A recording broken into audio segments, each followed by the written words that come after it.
Hello and welcome to your video lecture. This lecture should take probably around 30 minutes or so. Excuse me, we're going to talk about organizational structure, we're going to talk about org charts, we're going to talk about reporting relationships, flat organizations, matrix organizations, tall organizations, hierarchical organizations, all types of things like that.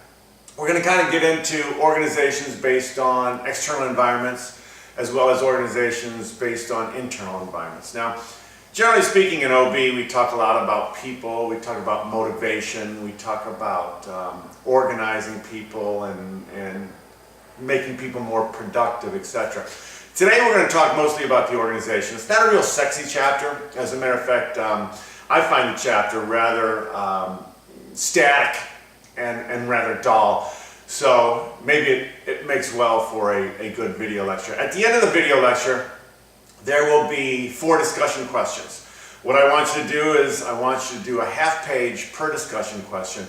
I want you to have them typed, double-spaced, and turned into me when we come back on Tuesday from Thanksgiving break. So again, at the end of the video lecture, there will be 4 discussion questions, half page per. So I want 2-page paper on the discussion questions typed and turned to me when we're done. So without further ado, let's get into organizational structures and organizations.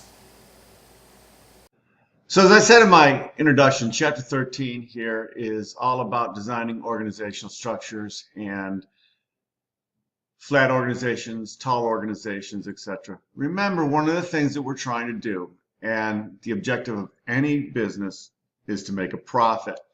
And because labor, human resources, are generally speaking the most expensive part of the expense report or of the profit and loss, what we're trying to do is we're trying to gain as much productivity as we possibly can. Setting up organizational structures for that productivity is important in order to make sure that people are happy, people understand their roles, their responsibilities, their reporting relationships, all those types of things in order to drive productivity. So there's Valve Corporation's organizational structure. You can put the video on pause and take a look at that. Very flat, organic organizational structure. We're going to talk about that as we move forward in the video lecture. So this is organizational structure defined. It's really the division of labor. It's coordination, it's workflow, it's reporting relationship, it's the way you set it up to direct the organization's activity. So as you can read from the screen, here is the organizational structure defined. One of the things that we're trying to do is we're trying to design the organizational structure based on what the organization's mission is, what their goals are, what their objectives are, and their key strategies. And then we're trying to mirror that with the external environment, where the external environment is very dynamic, whether you're in a tech industry or a biotech industry or something like that, or whether it's very static. You're in an industry such as paper or something that's a commodity base that hasn't changed in a long, long time. Based on your external environment and then your strategies and your internal environments is where you're going to set up the organization. Organizations are also constantly being tweaked because the environment is constantly dynamic and constantly changing. So what we're trying to do is we're trying to set up the organization to mirror what we're trying to do and then tweak it as we move forward. So division of labor is specialization, separate jobs for different people. Division of labor is important in any organization. It improves work efficiency. It makes people understand their roles and responsibilities. With division of labor, though, oftentimes comes cross-training. So you divide the labor. You have people with their own roles, responsibilities, especially when you're talking about direct labor. But you also want to make sure that you have some people cross-trained. Therefore, if you have some absenteeism, if something else happens like that, then you have somebody who can fill in the spots. So although division of labor is important, division of labor only goes so far when you don't have cross-trained labor. Then, of course, there's coordination of work, which is coordinating that division of labor to make sure that there's the ability to get things done, make sure that there's ability to coordinate the work. And then finally, there's 3 coordinating mechanisms. Informal communication, which means that you can communicate with anybody in the organization at any time. You don't have to go through a hierarchical line of communication. A very hierarchical line of communication might be someplace like the military, etc. Then you've got formal hierarchy, which means everybody has a specific person that they report to. That person reports to somebody else, who reports to somebody else, and you're always communicating up, and you're always reporting to that person, and you would never go around that person. And then finally, standardization. We're going to talk about all three as we move into this. So coordination through informal communication. It's used in just about all firms to coordinate work. Informal communication means you can go to anybody. However, with informal communication, sometimes you have hierarchical situations where you have to follow that. Informal communication is vital in non-routine and ambiguous situations, so you can go to whoever you need to get help. You can go to whoever you need to get clarification, etc.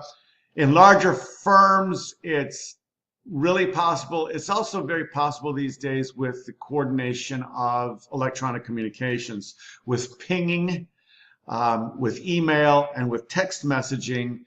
You can pretty much communicate with whoever you want at any point in time.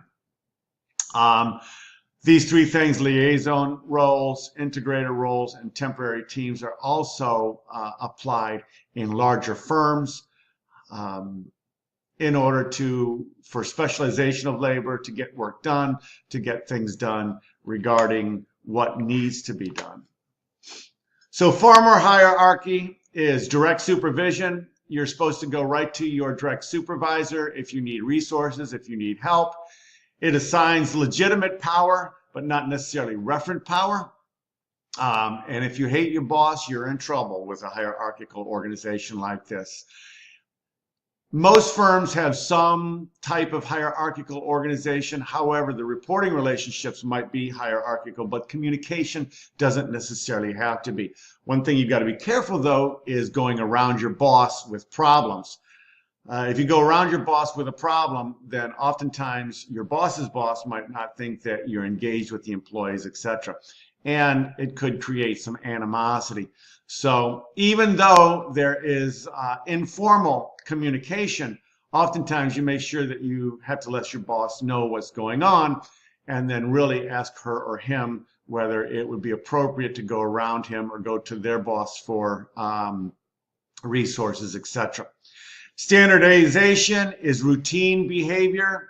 It's standardized who you go to, when you go to, how you go to, the reports that you do, all of those types of things, like standardized processes, which are job descriptions, roles, responsibilities, and also job objectives and reporting relationships. Standardized outputs, such as sales targets, such as commissions, such as piecework, piece flow, and then finally standardized skills such as training. All of those part is standardization. Many of it is from formal hierarchical organizations like hierarchy and things like that. So elements of organizational structure. The first one is departmentalization. The second one is span of control. The other one is elements of formalization. And then finally, centralization. So let's start with span of control. Span of control basically means the number of people directly reporting to a level or a person. For instance, in organizations, the span of control for the CEO is everybody in the organization. The CEO has the C-suite or the leadership team reporting to her or him. And then everybody reports down through the organization to the VPs, the directors, the managers, the frontline personnel, supervisors, all those types of things. They all report into it. So CEO span of control usually is just about everybody, whereas a sales manager might have a span of control of 5 to 10 sales reps. A production manager might have a span of control of everybody in production, where then they have a supervisor who has a span of control of, say, 10 people that are working on the floor. Wider span of control is possible when you have division of labor and other mechanisms are present, when tasks are routine, and when people don't need a whole lot of help or resources. They've got what they need set up.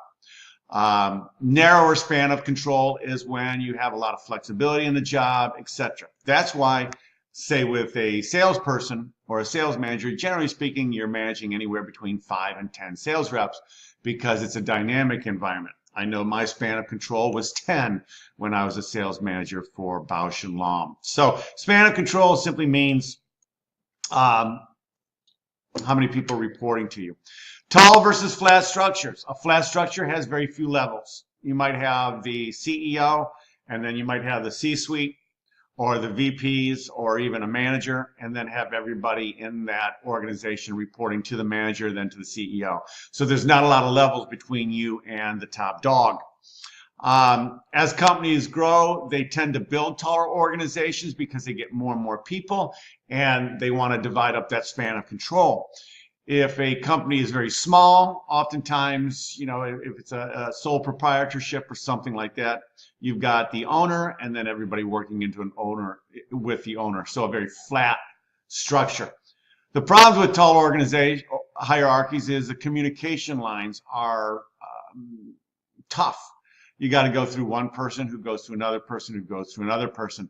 Decision making oftentimes is very slow, because maybe somebody's traveling and you've got to get a decision from that person and they're the only one that can make a decision, or maybe the decision has to come down from the CEO and the CEO has other things that she has to do.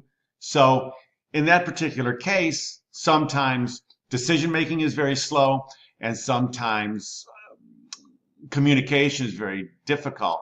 So there's poor upward information, higher overhead costs because you've got a lot of managers and not a lot of people, a lot of Indians, or few Indians and a lot of chiefs.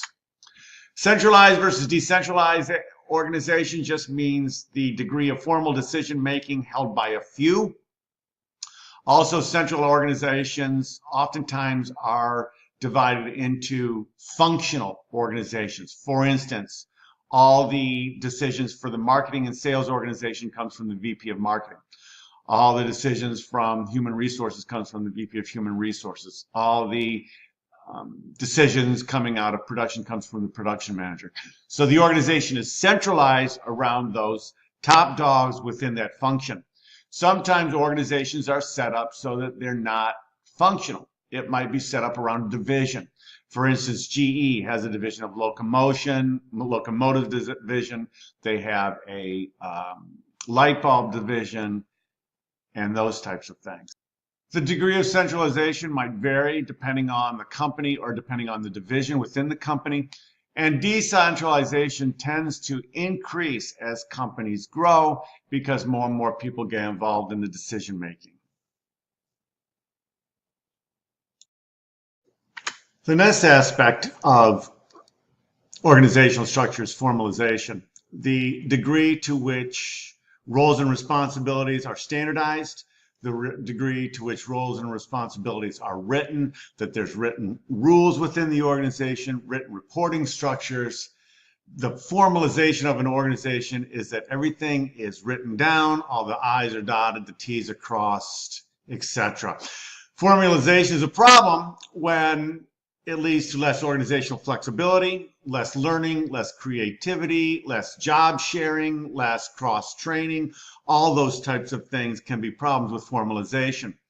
Remember, it's good to have roles and responsibilities, but if you have it too tight that people can't use their imagination, can't use their creativity, and can't use the skills that they have, and they're pigeonholed in a job, that's not good. It causes greater dissatisfaction, greater work stress. The attention becomes on the rules and the procedures versus the person versus the job, and it leads to a very unhappy organization. So now we're getting into mechanistic versus organic.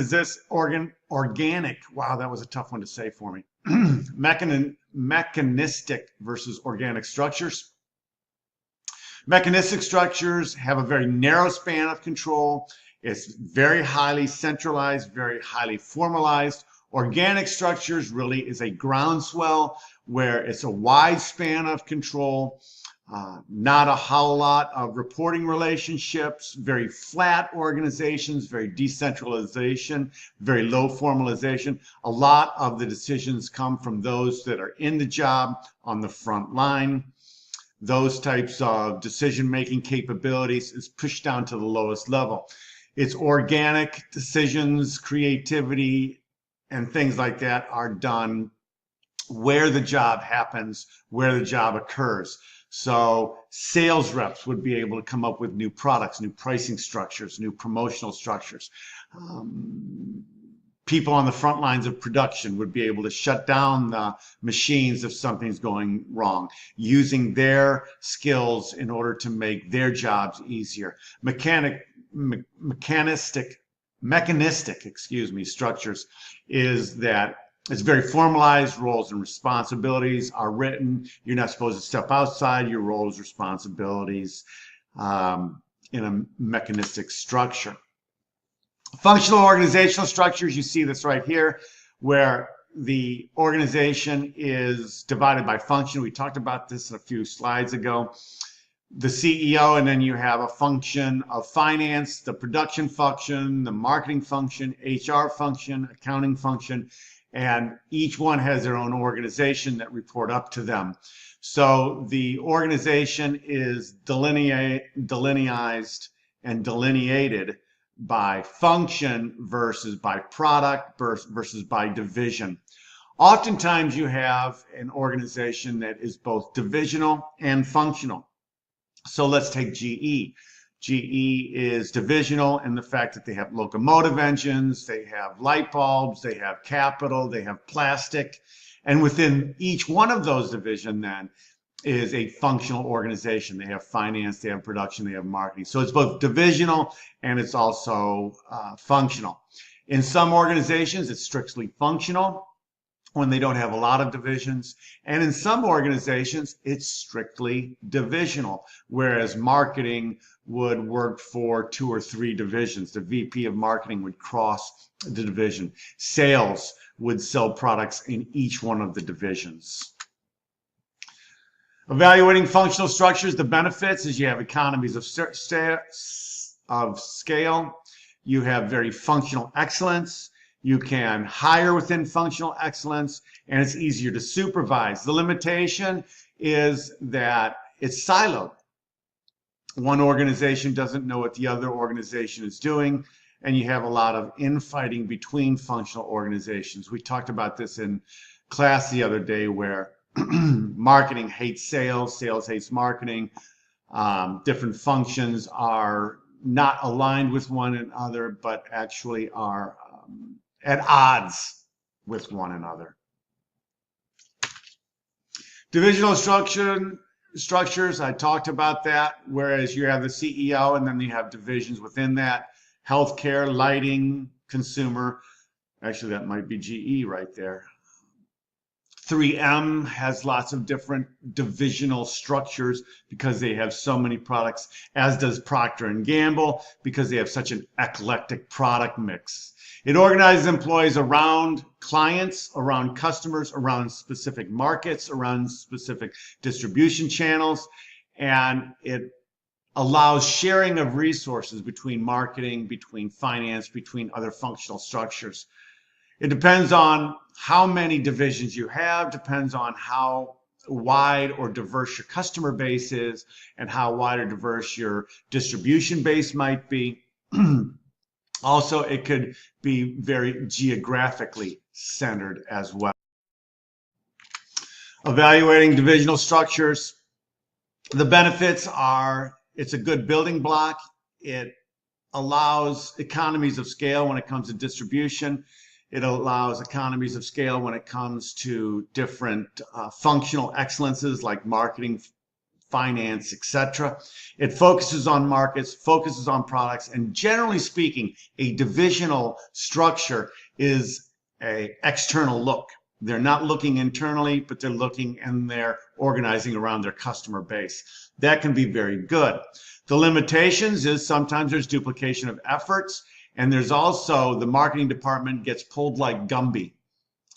Everybody wants the marketing resources. Each division wants the marketing resources. If there's limited resources, then there's fighting amongst the division for these resources. Team-based structures are basically done when you have a lot of different product launches, or you have a lot of different products, or you have some type of a think tank organizations. They have self-directed work teams. Those work teams report within each other, and then each team reports up to a division or a functional structure. Mostly it's a divisional structure.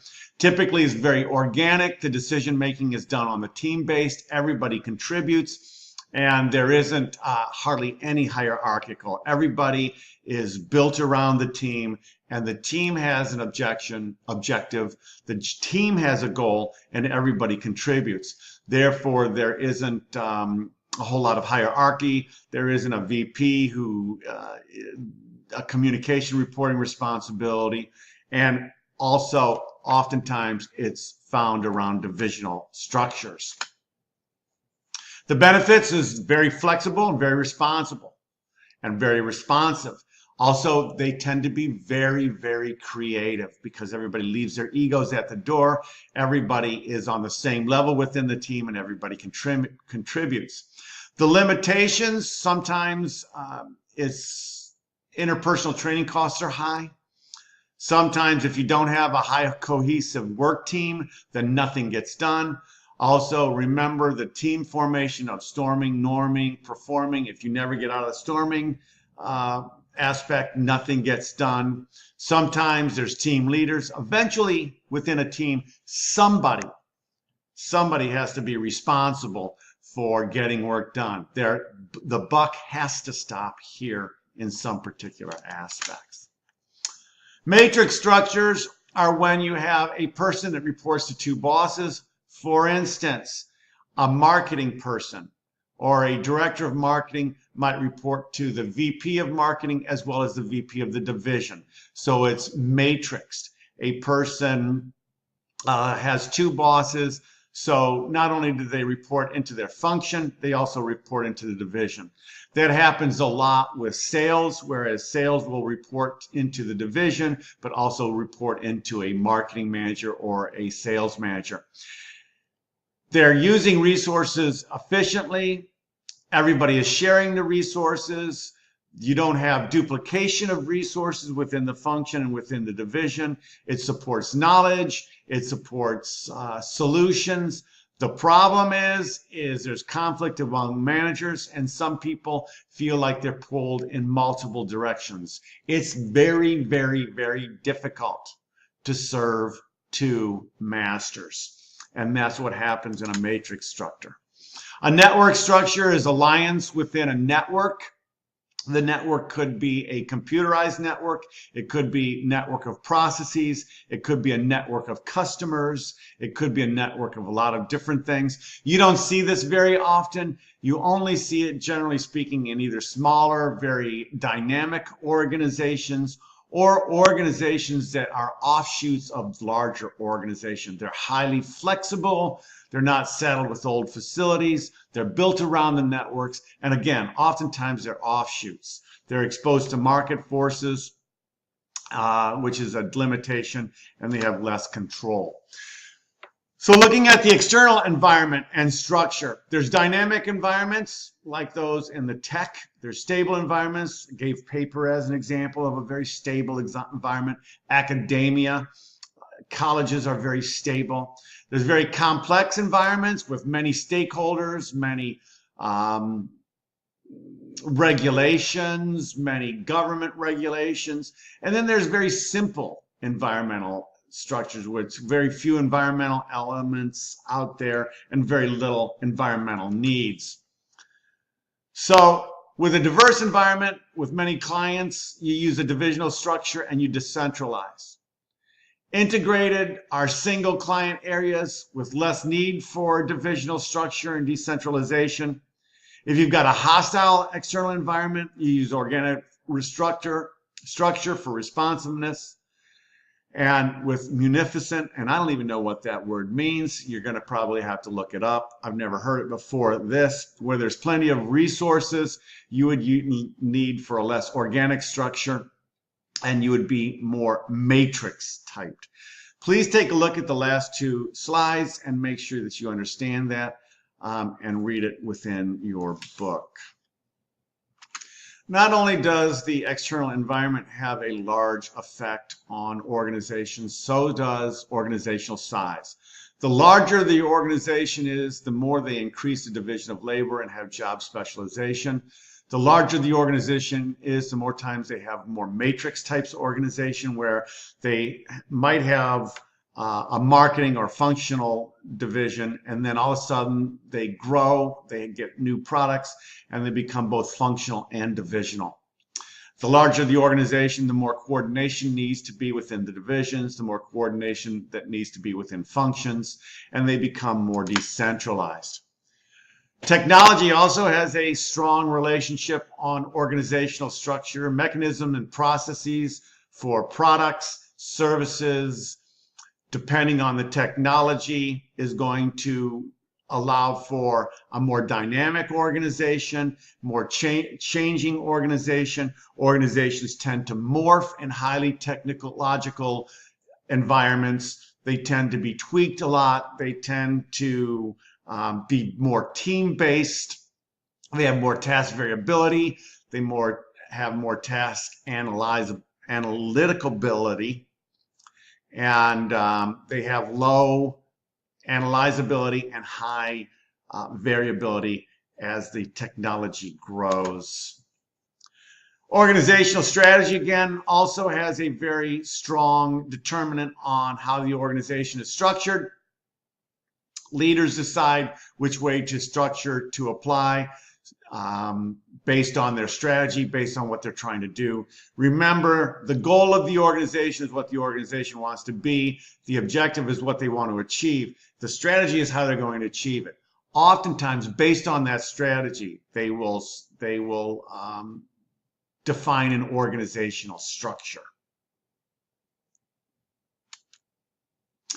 Project-based matrix structure, when you have a lot of project-based, a lot of architectural firms, engineering firms, our project-based matrix organizational structure, something that you see here, where you have different functions as well as different project leaders. So you have a project leader, say within a architectural function that's working on bridges.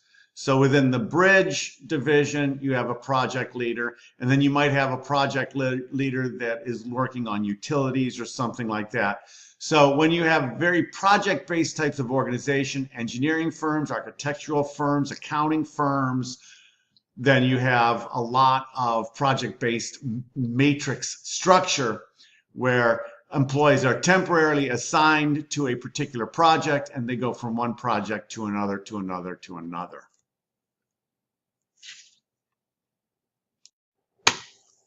So that concludes today's video lecture. I hope you enjoyed it. I hope you learned something. Here are your discussion questions. Again, I'd like to have a half page each for discussion questions, 2 pages. Be glib, be succinct, be concise. But please answer those questions and make sure that you turn those into me when we get together after Thanksgiving.